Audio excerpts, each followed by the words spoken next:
우리 성도님들은 주님의 기쁨이 되는 삶이 되시기를 축원합니다. 주님의 기쁨이 되는 삶이 되려면 천국을 소유해야 합니다. 천국을 소유하고 천국을 누리는 삶이 되어야 됩니다. 여러분, 천국은 주님이 통치하는 곳입니다. 주님께서 다스리시는, 주님의 다스리심을 받는 사람이 천국을 누릴 수 있는 거예요. 여러분, 주님께서 우리 가정을 다스려 주시고 우리 교회를 다스려 주시고 우리들을 다스려 주실 때 천국을 누릴 수 있는 줄로 믿습니다.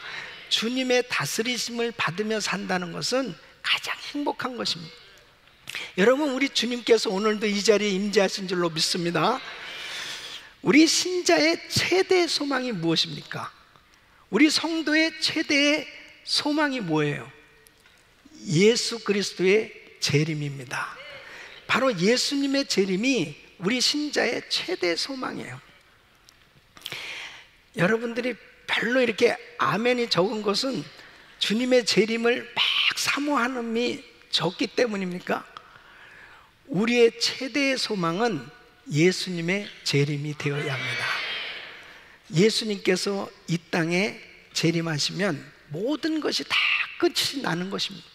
이 땅은 이제 불살라 없어지고, 그리고 새하늘과 새 땅, 새 예루살렘이 세워지는 것입니다. 예수 믿고 성령으로 거듭난 성도는 이제 예수님과 함께 혼인잔치에 들어가고 참으로 기쁨이 충만한 천국을 누리게 되지만, 불신자, 예수 믿지 않는 사람들에게는 바로 땅을 치며 통곡하며 무서운 심판의 날이 되어지는 것입니다. 그래서 우리 성도는 정말 예수님의 재림이 최대의 소망이 되는 것이고, 바로 그때가 되어지면 우리 예수 믿는 사람은 가장 축복의 그 천국에서 영원히 살게 되어지는 그런 은혜를 누리게 되는 줄로 믿습니다. 그래서 이 천국 혼인잔치에 참여한다고 하는 것은 막연한 것이 아닙니다. 이제 하나님의 스케줄대로 모든 것이 다 진행되고 있는데 그날이 반드시 오게 될 줄로 믿습니다. 오늘 이 본문 말씀은 우리 예수님께서 열 처녀의 비유를 통해서 천국 혼인잔치에 대해서 아주 중요한 교훈의 메시지를 주고 계십니다. 이 열 처녀가 있었습니다. 이 열 처녀는 다 등을 들고 신랑을 기다리고 있었습니다. 이 열 처녀는 교회 다니는 교인이라고도 말할 수 있어요. 이 신랑은 예수 그리스도죠. 바로 모든 교인들은 다 예수님의 재림을 믿고 예수님께서 재림하실 것을 기다리고 있는 거죠. 그런데 분명히 오늘 이 말씀을 보면 지혜로운 다섯 처녀는 이 등을 들고 기름을 준비하고 이제 혼인잔치에, 천국 혼인잔치에 들어갔는데, 미련한 다섯 처녀는 그렇게 기다리면서 신랑을 맞이하기를 바랬지만은 혼인잔치에 들어가지 못했다고 말씀하고 있습니다. 여러분, 혼인잔치에 들어가지 못한다면 이것처럼 낭패는 없어요. 이것처럼 비극된 일은 없습니다. 천국 혼인잔치에 들어가지 못하면 인생 최대 실패인 것입니다. 아무리 우리가 열심히 교회 생활을 했다 하더라도 만일에 이 미련한 다섯 처녀처럼 천국 혼인잔치에 들어가지 못한다면 이것이야말로 가장 슬픈 일일 수밖에 없는 것입니다. 저는 오늘 이 말씀을 준비하면서 저와 우리 모든 성도들은 주님 재림하실 때 천국 혼인잔치에 들어가는, 혼인 천국잔치에 참여하는 이런 놀라운 복을 받아야 되겠다, 이런 은혜를 받으시길 축원합니다. 오늘 이 말씀은 말세를 살아가는 성도들에게 예수님의 재림을 기다리는 이 성도의 삶, 성도의 자세가 어때야 될까 하는 것에 대해서 너무 중요한 교훈을 주고 있습니다. 언젠가 우리 주님 재림하실 텐데 과연 나는 어떤 모습으로 우리 주님을 맞이할 것인가? 반드시 이때가 오거든요. 그때에 여러분 모두는 기쁨으로 그 혼인잔치에 참여하고, 그리고 진정한 행복자로 그 혼인잔치의 주인공이 될 수 있기를 예수 이름으로 축원합니다. 오늘 이 말씀을 통해서 우리 주님께서 우리 모두에게 주시는 메시지, 바로 이 혼인잔치에 어떻게 참여할 수 있으며, 또 이 말세를 살아가는 우리 성도들은 어떻게 주님의 재림을 준비하면서 기다려야 될 것인지, 오늘 이 말씀 일평생 여러분들에게 축복이 되어지고 모두가 다 지혜롭고 슬기로운 다섯 처녀처럼 꼭 신앙생활에 승리가 있기를 예수 이름으로 축원합니다. 그 첫째는 신랑 되신 예수님은 자기 신부된 교회를 위해 재림하신다는 것입니다. 여러분 6절 말씀 보면 밤중에 소리가 나되 보라 신랑이로다 맞으러 나오라 하며, 이 신랑이 분명히 나타났어요. 다 10명이 등을 들고 졸면서 잤다고 그랬습니다. 그러니까 한밤중에 이 신랑이 왔는데 결국은 이 신랑이 나타났어요.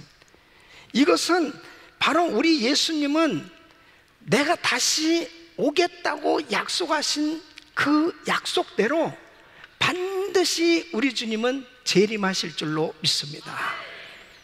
이 약속을 믿습니까? 너무 중요한 것입니다. 예수님께서는 이 비유 설교를 하실 때 너무 어렵게 제자들이 전혀 모르는 어떤 풍습이나 내지는 어떤 사물을 예를 들면서 그렇게 어렵게 말씀하시지 않았어요. 제자들이 누구든지 다 이해하기 쉬운 그런 내용을, 그런 상황을 설명하시는 것을 볼 수 있습니다. 이 유대 결혼은 보통 초저녁에 합니다. 워낙 날씨가 더우니까 한낮보다는 초저녁, 선선한 그러한 그 환경 속에서 이제 결혼식을 하게 되는데 약 일주일 동안 잔치가 벌어진답니다. 그러면 이제 신랑이 신부 집에 가는 거예요. 그래서 이 신부를 데리고 이제 신랑 집으로 오면 그곳에서 이제 혼인잔치를 하게 되는 것입니다. 근데 보통 이 혼인잔치를 할 때 신부가 준비가 안 되거나 신랑이 준비가 안 되면 그 결혼식이 늦어질 때가 얼마든지 있어요. 오늘 이 말씀 보면은 예수님 이렇게 말씀하는 거예요. 신랑이 더디 왔다. 그런데 그 신랑은 반드시 결혼식에 그날에 나타나게끔 되는 그 이유가 뭐예요? 자기 결혼식을 기억하지 못하는 신랑 없습니다. 아무리 1년 후에 며칠 날 한다 그래도 그것에 대해서 다 기억하고 있어요. 자기 결혼식 날짜만큼은 손꼽아 기다리는 거예요. 여러분, 우리 예수님만이 언제 오시겠다 하는 그 날짜를 알고 있죠. 우리는 몰라요. 그럼 우리 주님도 역시 그날에 반드시 오실 줄로 믿습니다. 자, 계시록 19장 7절로 9절에 보면 우리가 즐거워하고 크게 기뻐하여 그에게 영광을 돌리세요. 어린 양의 혼인기약이 이르렀고 그 아내가 예비하였으니 그에게 허락하사 빛나고 깨끗한 세마포를 입게 하셨은즉 이 세마포는 성도들의 옳은 행실이로다 하더라. 천사가 내게 말하기를 기록하라. 어린 양의 혼인잔치에 청함을 입은 자들이 복이 있도다 하고 또 내게 말하되 이것은 하나님의 참되신 말씀이라 하기로.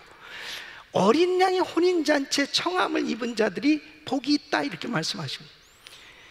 여러분, 우리 성도의 삶 가운데 예수님 재림하실 때 그 혼인잔치가 벌어지는데 그 혼인잔치에 청함을 받은, 확실히 혼인잔치에 들어갈 수 있는 사람은 복을 받은 거예요. 예? 그 혼인잔치는 반드시 열리게 되거든요.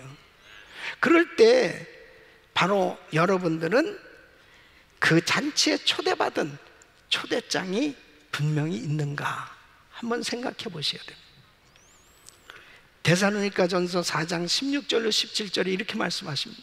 주께서 후령과 천사장의 소리와 하나님의 나팔로 친히 하늘로 쫓아 강림하시리니 그리스도 안에서 죽은 자들이 먼저 일어나고 그 후에 우리 살아남은 자도 저희와 함께 구름 속으로 끌어올려 공중에서 주를 영접하게 하시리니 그리하여 우리가 항상 주와 함께 있으리라. 주님께서 반드시 이렇게 강림하실 것을 말씀하고 있습니다. 우리 주님 재림하실 때 그 혼인잔치가 벌어졌을 때 저와 여러분들이 기쁨으로 그 혼인잔치에 참여할 수 있는 이런 영광을 누릴 수 있기를 예수 이름으로 축원합니다. 주님은 반드시 재림하십니다. 자, 두 번째는 바로 주님의 재림이 늦어지는 것도 하나님의 은혜이다 하는 것입니다. 자, 5절 말씀 보면 신랑이 더디옴으로 다 졸며 잘세 그랬더니 이제 초저녁에 결혼식 준비가 되고 있어요. 근데 신랑이 점점 늦는 거예요. 그러니까 어느 때 왔느냐? 6절 말씀 보면은 밤중에 소리가 나되 한밤중이 되었습니다. 그때 신랑이로다 맞으러 나오라 그랬습니다. 그러니까 한밤중에 다 졸며 잘 때 신랑이 왔다고 말씀하십니다. 여러분, 열 처녀들이 다 기다렸는데 신랑이 더디 왔다라고 하는 이 말씀은 결국 우리 예수님께서 이제 부활하시고 승천하시기 전에 제자들에게 이렇게 말씀하시면 내가 다시 오겠다. 주님은 재림을 약속하셨단 말이에요. 그 주님이 재림을 약속하신 그때부터 말씀입니다. 그러니까 예수님께서 다시 오시면 이 세상은 이제 끝장나는 거죠. 그러니까 주님을 믿는 성도들은 그때부터 지금까지 기다리고 있는 거예요. 그러면 2000년이 되고 있잖아요. 주님께서 이제 승천하시고 난 다음에 재림을 약속하신 것이 지금까지 기다리고 있으니까 그때 당시에 그 말씀을 들었던 사람이 베드로입니다. 그러면 그때부터 주님이 다시 오시겠다고 말씀하셨으니까 얼마나 사모하며 기다렸겠습니까? 그러니까 어떤 사람은 오긴 뭘 오냐 그러면서 예수님의 재림을 의심하고 그 다음에 어떤 사람은 조롱하면서 말했던 사람들도 있었던 것 같아요. 그러니까 베드로후서 3장 8절로 9절 보면 이렇게 말씀하고 있습니다. 사랑하는 자들아, 죽게는 하루가 1000년 같고 1000년이 하루 같은 이 한 가지를 잊지 말라. 주의 약속은 어떤 이에 더디다고 생각하는 것 같이 더딘 것이 아니라 오직 너희를 대하여 오래 참으사 아무도 멸망치 않고 다 회개하기에 이르기를 원하시느니라. 그러니까 사실은 주님이 훨씬 전에 오실 수도 있죠. 그런데 정말 더디 오신 것이 얼마나 감사하냐면 만일 여러분 100년 전에 우리 주님이 오셨다면 우리는 어떻게 되는 겁니까? 저는 제가 예수 믿고 나서 정말 충격받은 게 있어요. 그게 뭐냐면 나는 불신자 중에서도 불신자였거든요. 나한테 전도하는 사람에게 왜 예수를 믿지 말아야 될까를 잘 설명해 줬던 사람. 그러니까 그때 예수님이 오셨으면은 나는 지옥이야. 와, 그 생각하면 정말 아찔합니다. 그때 안 오시기를 너무 잘했어요. 네. 저에게 주님이 기회를 주신 거예요. 회개할 기회를 주신 거예요. 은혜 받을 수 있는 기회를 주신 거예요. 지금은 오셔도 괜찮아. 나는 확실하게 오늘 밤에 우리 주님 오셔도 분명히 천국에 가는 혼인잔치에 참여할 수 있는 은혜를 받았어요. 여러분 보십시오. 이렇게 하나님께서 불신자들에게 회개하고 주님 앞에 돌아올 수 있는 기회를 주시기 위해서 지금까지도 기다리고 계십니다. 이 사도 바울은 로마서 11장 25절에 이렇게 말씀하고 있습니다. 형제들아, 너희가 스스로 지혜 있다 함을 면키 위하여 이 비밀을 너희가 모르기를 내가 원치 아니하노니, 이 비밀은 이방인의 충만한 수가 들어오기까지 이스라엘의 더러는 완악하게 된 것이라. 무슨 말씀이냐면 바로 이방인들, 우리 같은 사람들이죠. 유대인이 아닌 이 이방 사람들에게도 복음이 들어가서 바로 구원받기로 작정한 사람들이 다 구원받을 때까지 주님이 기다리고 계신 거예요. 이게 얼마나 큰 은혜인지 모릅니다. 이번에 이 터키 TD를 인도하면서요, 참 이번 십기에 하여튼 하나님께서 매 기마다도 은혜 주셨지만 이번에 엄청난 역사가 있었어요. 근데 왜 이렇게 큰 은혜가 임했을까? 여러 가지 이유가 있겠지만은 이번에 참석한 62명 가운데 보면은 이란 사람들이 있었고요, 이 투르크메니스탄 사람들도 왔고, 그 다음에 불가리아에 사는 터키 사람들도 왔어요. 근데 이란 사람들은 주로 구성원들이 이란에서 열심히 신앙생활을 하다가 이제 거기서 추방이 됐다거나 신앙의 자유를 위해서 탈출한 사람들이 있어요. 그런 사람들은 간증을 들어보면 이 터키 땅에 와서 너무나 이 불이 꺼졌다는, 너무 신앙생활하기도 힘든 그런 상황. 그런데 이 TD에 와서 찬양하면서 막 이 불이 붙기 시작하는 거예요. 이 투르크메니스탄 사람들도 역시 마찬가지.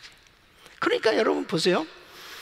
은혜를 사모하고 막 그렇게 뜨겁게 간절히 뭔가 하나님의 역사를 기대하는 사람들이 환경이 만들어지면 이 불이 붙기 시작하는 거예요. 그 가운데서 눈물을 흘리면서 예수 그리스도를 영접하고요, 그리고 어떤 사람은 정말 나는 내 가슴에 예수님이 안 믿어져요, 예수님이 안 믿어져요 이러면서 답답했던 사람이 확실하게 성령으로 거듭나고 방언의 은사까지 받고 너무나 기뻐서 간증하고, 30년 동안 머리가 아프고 토하고 너무 힘들게 살았던 사람이 그 모든 병마가 다 떠나가고 하나님의 역사를 경험한 간증들이 줄을 잇는 거예요. 하나님이 하신 줄로 믿습니다. 하나님이 역사하셨어요. 이번에 한 청년들 테이블에서 자기네가 너무나 은혜를 받아가지고 은혜 받은 것을 보여주겠다 이거예요. 그래가지고 무언극을 준비했어요. 무언극을 준비하는데 너무나 복음적인데 꼭 우리 보러 예수 믿으라는 것 같이 무언극을 하면서, 그래서 내가 그랬어요. 이 청년들은 이제 내일부터 길거리 나가서 복음 전해라 그러니까 아멘 그러더라고요. 이 부흥이 왔어요. 부흥이 왔어. 정말 다 하나님 앞에 제가 이렇게 외쳤습니다. 사도 바울이 이곳에서 복음을 전하고 초대교회에 큰 부흥이 있었던 이 나라가 완전히 무슬림화 되어지고 크리스찬들이 다 짓눌려서 이게 뭐 4,5천 명이니까 크리스찬이요. 터키가 말이 되겠습니까? 그런데 성령의 불이 임하니까요, 다 신학교 가겠다, 복음 전하겠다, 하나님의 역사가 일어났습니다. 하나님께 영광입니다. 주님께 영광입니다. 주님이 왜 더디 오시느냐? 정말 구원받아야 될 사람들이 있기 때문에, 이렇게 이방인들 가운데 예수 믿어야 될 사람들이 있기 때문에 주님은 지금도 기다리고 계신 거예요. 여러분, 우리 가족 가운데 아직도 예수 믿지 않는 우리 가족들, 우리 자녀들, 주님께서 기회를 주고 계신 것이죠. 주님이 더디 오시는 것도 하나님의 은혜입니다. 이 기회를 놓치면 안 돼요. 세 번째는 오직 준비된 자만 혼인잔치에 참석할 것이라는 것입니다. 자, 7절로 10절 말씀 보세요.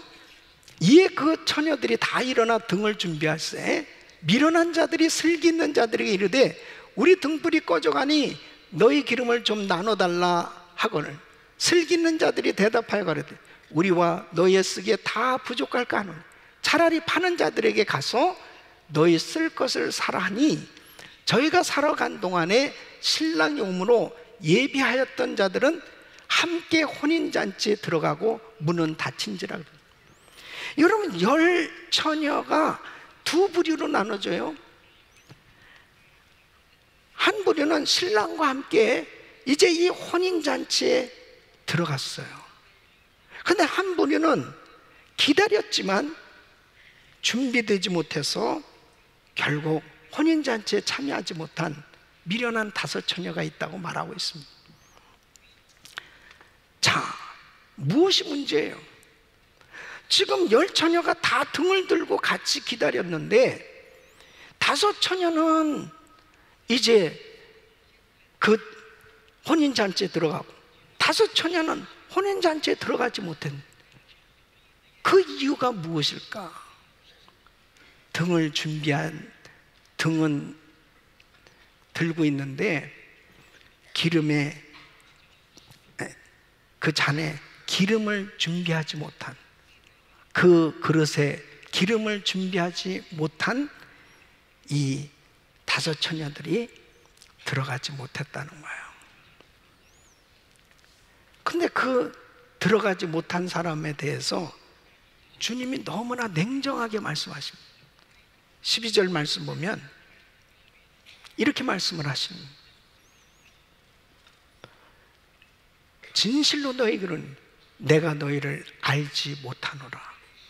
와, 이거 너무 정말 충격적인 말씀 아닐까요?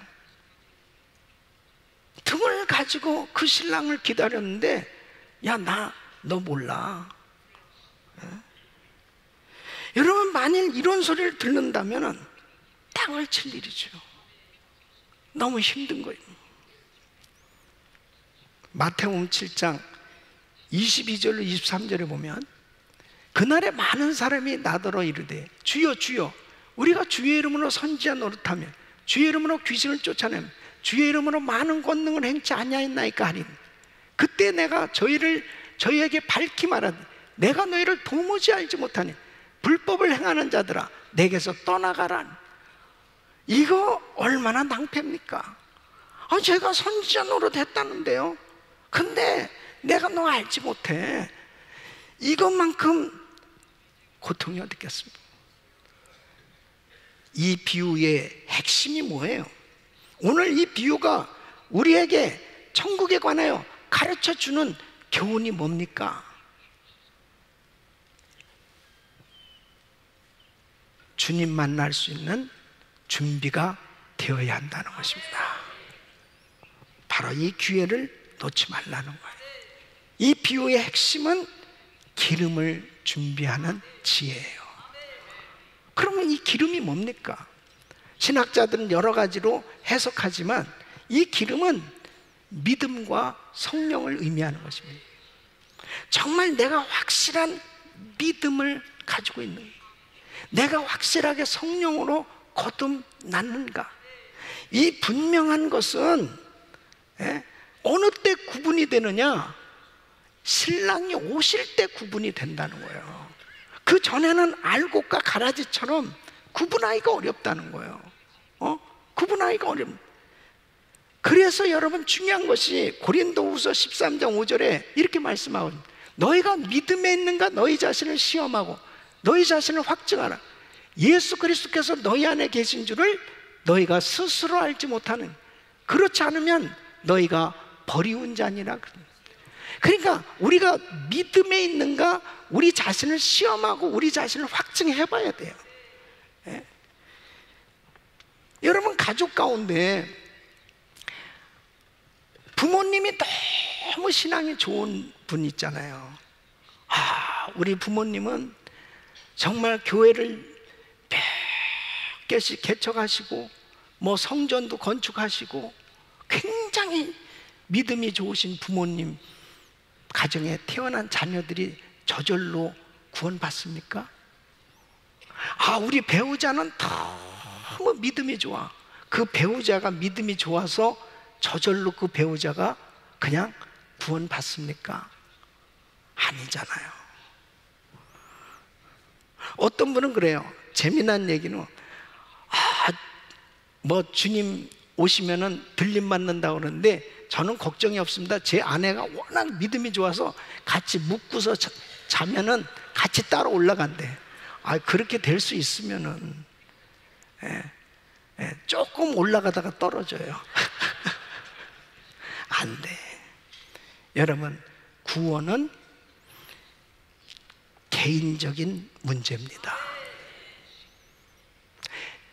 우리 부모가 예수를 아무리 잘 믿어도 자녀는 예수님이 나의 구원자, 나의 주님으로 내가 확실하게 주님과 내가 1대1로 확실하게 그분을 나의 주님으로 믿어야 돼요. 그러니까 분명하게 기름이 준비된다는 것은 뭐냐? 내가 확실하게 믿음이 있는가? 내가 확실히 성령으로 거듭났는가? 이것은 내 개인과 하나님과의 관계이지 절대로 누구도 이 문제를 해결해 줄 수가 없어요. 네. 믿음을 나눠줄 수가 없어요. 성령을 나눠줄 수가 없어요. 네? 지금 이 지혜로운 5 처녀에게 야, 기름 좀 우리에게 좀 나눠달라 그러니까 우리 쓰기에도 부족하다. 그래서 사러 간 사이에 신랑이 왔다 이렇게 말씀하고 있습니다. 여러분 보십시오. 자녀들에게 재산은 나눠줄 수 있어요. 물질도 나눠줄 수 있어요. 근데 믿음은 못 나눠줘요. 성령을 못 나눠줘요. 저는 제가 때로는 우리 성도님들에게 내 믿음을 좀 나눠주고 싶을 때도 있어요. 내가 받은 은사를 좀 나눠주고 싶을 때 있어요. 근데 그렇게 해줄 수 없어요.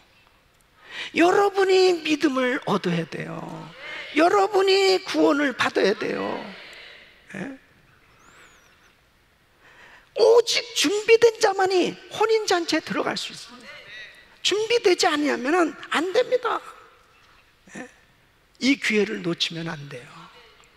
하나님께서 회개할 기회를 주시고 은혜 받을 기회를 주시고 상급 받을 기회를 주고 계신 거예요. 이 기회를 놓치면은 큰 낭패를 얻는 것입니다. 이 5 처녀들이 왔어요. 그랬더니 문이 닫혔다고 그랬습니다. 주여 주여 그런데 문이 열리질 않는 거예요. 여러분, 우리에게 하나님께서 이 기회를 주셨을 때 그때 회개하고 주님을 영접하고 주님을 믿을 수 있기를 예수 이름으로 축원합니다. 축원합니다. 너무 중요한 부분이에요. 어느 누구도 대신 구원을 줄 수도 없고, 대신 해줄 수 있는 게 하나도 없어요. 구원의 문제는 자기가 예수님을 확실하게 믿고 구원받아야 됩니다. 4번째는 깨어있어 주님 오심을 기다리라 하는 것입니다. 여러분, 이 13절 말씀 보면 이렇게 말씀합니다. 그런즉 깨어있으라. 너희는 그날과 그 시를 알지 못하느니라. 우리 주님께서 종말에 관해서 말씀하실 때마다 거듭 반복해서 하시는 말씀이 깨어있으라, 깨어있으라. 꼭 이 말씀을 하세요. 이 깨어있으라는 말씀은 현재 명령형입니다. 영적으로 깨어있으라는 것입니다. 왜 영적으로 깨어있는 것이 중요하냐면 주님이 언제 오실지 모르니. 이 사람들은 환경이 어느 정도 좋아지잖아요. 그러면은 참 영적으로 잠을 자요. 영적으로 쉽게 잠잡. 네. 사람이 이게 육신적으로 자는 것은 어느 정도 이렇게 분별이 되잖아요. 근데 영적으로 자는 것에 대해서는 때로는 이 분별이 안 될 때가 있습니다. 근데 자기는 아는 거예요. 영적으로 내가 자고 있는지. 근데 말세가 되면 주님이 오실 때가 가까울수록 밤이야. 밤은 세상은 무섭게 타락해져 가는 그런 어두운 세상이 되어지는 걸 의미하는 것입니다. 그러니까 주님 오실 때는 노아의 때와 같다고 그랬습니다. 노아의 때는 어떻습니까? 노아는 부지런히 방주를 준비했지만은 노아의 가족 위에는 참 세상에 취해서 살고 있었습니다. 홍수로 심판하기까지 깨닫지 못했다고 그랬습니다. 그러니까 지금도 마찬가지예요. 지금 세상 돌아가는 걸 보세요. 점점 어두워져 가고. 아니 미국이 그렇게 청교도들에 의해서 정말 이 땅이 기독교 국가로 참 성경적으로 그렇게 은혜가 충만했던 이 땅이 지금 보세요.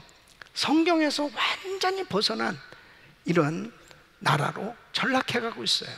이 미국이 이 정도면은 다른 나라들은 어떻겠습니까? 이런 모습들을 보면서 정말 주님 오실 날이 가깝군. 그런데 영적으로 깨어있는 사람들이 이런 것들을 분별할 수 있지, 깨어있지 못하면 그냥 세상에 동화되는 겁니다. 세상에 동화되어서는 잘 느끼지를 못해요. 왜 정말 이렇게 열심히 신앙생활을 해야 되는지 이것조차도 잘 분간이 안 되는 것입니다. 그러니까 마지막 때는 라오디가 교회 갔다고 그랬습니다. 라오디가 교회 교인들 보세요. 이 교인들은 나는 부자라 부유하여 부족함이 없다.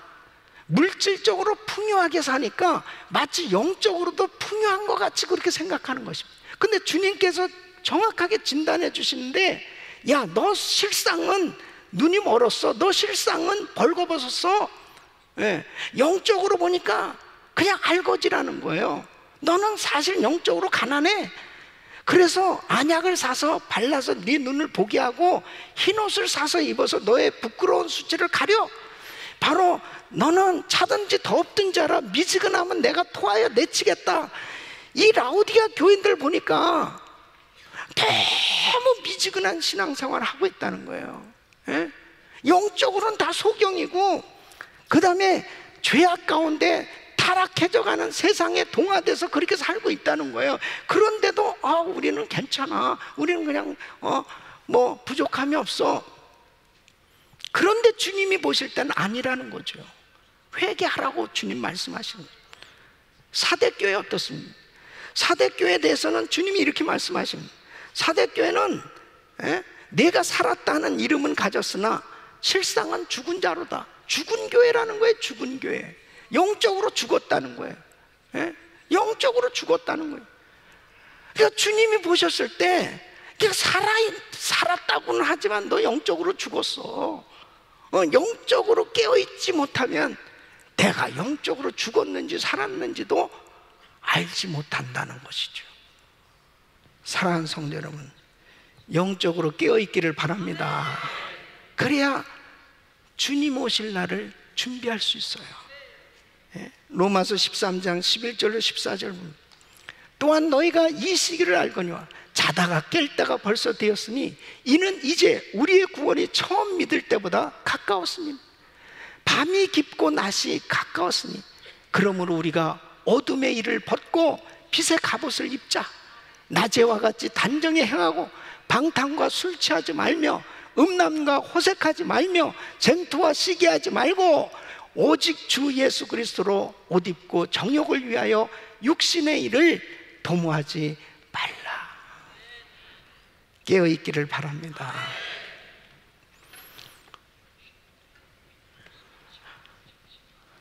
주일학교가 참 중요합니다. 어린 딸아이가 엄마한테 이렇게 얘기합니다. 엄마, 엄마는 천국 믿어? 그럼. 나도 천국 믿어. 엄마, 우리 주일학교 선생님이 얘기하는데 이 땅의 육신의 삶은 저 천국을 위해서 준비하는 삶이래. 그러니까 엄마가 너무 기특한 거야. 야, 얘가 어린데 어떻게 이런 말을 하나? 근데 이 애가 이렇게 이야기합니다. 엄마는 지난해에는 서부 관광한다고 막 그렇게 준비를 열심히 했는데 금년에는 유럽 관광 간다고 우리 가족들 뭐 그냥 준비시키고 막 그렇게 준비했는데 엄마는 천국 갈 준비는 안 하는 것 같아. 우와, 충격을 받았다는 거야. 충격. 그래서요, 애들을 잘 교육시켜야 됩니다. 애들은 그냥 순수하게 받아들이니까요. 순수하게. 어른들은 따지잖아요, 머릿속에. 들으면서도 따져요. 그래, 애들은 그냥 순수하게 받아들여. 진짜 그렇잖아요. 1년 내내 어떤 사람은요, 돈을 착 모아가지고, 와, 우리 가족들 크루즈 여행 가자. 야, 우리 유럽 여행 가자. 그것도 물론 중요해요. 그런 시간도 가져야죠. 그런데 그런 거만큼 과연 천국 갈 준비를 하고 있나? 60세 되신 여자 집사님이 목사님한테 상담을 한 거예요. 목사님, 나 이혼하려고 그래요. 아니, 60살이 되셨는데 그냥 사세요. 목사님, 저도 한번 이제 남은 생에 좀 내 마음대로 좀 살고 싶어요. 내가 지금까지 살아온 이 인생이 너무 억울해요. 이제 남은 인생은 나도 좀 내 마음대로 좀 살고 싶어요. 목사님이 이렇게 이야기합니다. 만일 남편이 6개월밖에 살 수 없는 시한부라면 어떻게 하시겠어요? 그냥 견뎌야죠. 뭐 견뎌야지. 6개월밖에 살 수 없는, 그냥 견뎌야지. 아니, 1개월밖에 살 수 없다면 어떻게 하겠습니까? 잘해줘야죠. 1개월밖에 살 수 없는. 그렇죠, 집사님. 근데 6개월이고 1개월이고 우리 마음대로 정할 수 있냐고요. 만일 주님이 오늘 나를 부르신다면, 내 남편을 오늘 부르신다면, 오늘이 마지막이라고 생각하고 살 수도 있잖아요.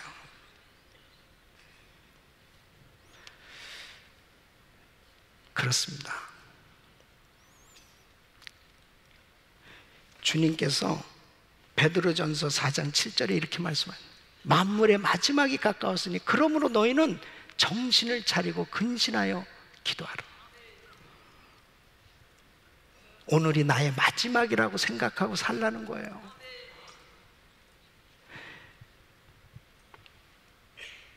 제가 늘 우리 성도님들 팀 멤버 미팅을 한다든지 선교지 가서 이렇게 사역하면 엄청난 역사들이 일어나잖아요.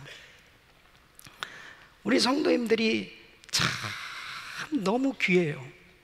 얼마나 정말 헌신적으로 그렇게 섬기는지 몰라요.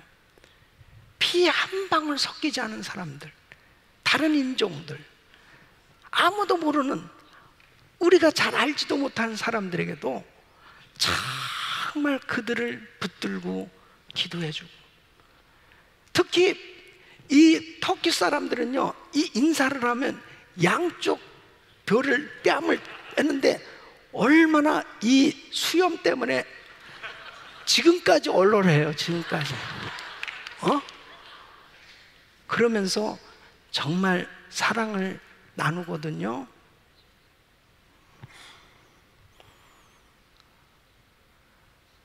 우리가 그렇게 교회에서도 할 수 있다면, 우리 성도들끼리 오늘이 마지막이라고 생각한다면 용서 못할 사람이 어떻겠으며, 내가 이해하지 못할 사람이 어떻겠어요?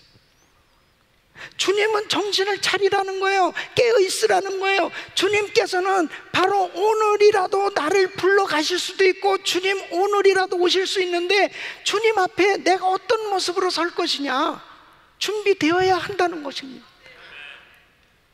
너무 사소한 거에 고민하지 마시고, 정말 내가 주님 앞에 선다면 나는 어떤 믿음의 작품을 만들어 설 것이냐, 내가 정말 내 이웃을 그렇게 사랑하고 있나, 내 아내를 정말 그렇게 사랑하고 있나, 내 남편을 그렇게 사랑하고 있는가. 우리 성도들끼리 정말 그렇게 사랑하면서 살아야 될 텐데, 깨어 있으시길 바랍니다. 영적으로 깨어 있으면 그게 보여요. 내가 어떻게 살아야 될 것인지, 하나님의 말씀대로 살려고 해 몸부림치는 그런 노력이 돼요. 그러나 영적으로 잠잘 때 용서가 안 되고, 또 세상적으로 또 타락해져 가는 그런 모습을 보게 됩니다. 다니엘이 사자굴에서 졸았겠습니까? 사자굴에서 얼마나 부르짖고 기도했겠습니까? 그 부르짖는 기도가 하늘에 상달돼서 하나님께서는 사자들의 입을 막아주셨고, 그 가운데서 건져주셨던 것처럼, 영적으로 깨어있는 성도는 아무리 밤이 깊고 죄악된 세상이라 하더라도 절대 구별된 삶으로 하나님 앞에 바로 세워질 줄로 믿습니다. 준비해야 돼요. 여러분은 준비하고 계십니까? 바로 내가 하나님 앞에 섰을 때 어떤 모습으로 설 것이냐, 나는 정말 믿음이 있는가, 나는 혼인잔치에 참여할 수 있는 그런 분명한 신앙으로 우리 주님 앞에 기쁨으로 설 수 있는 준비가 되었나.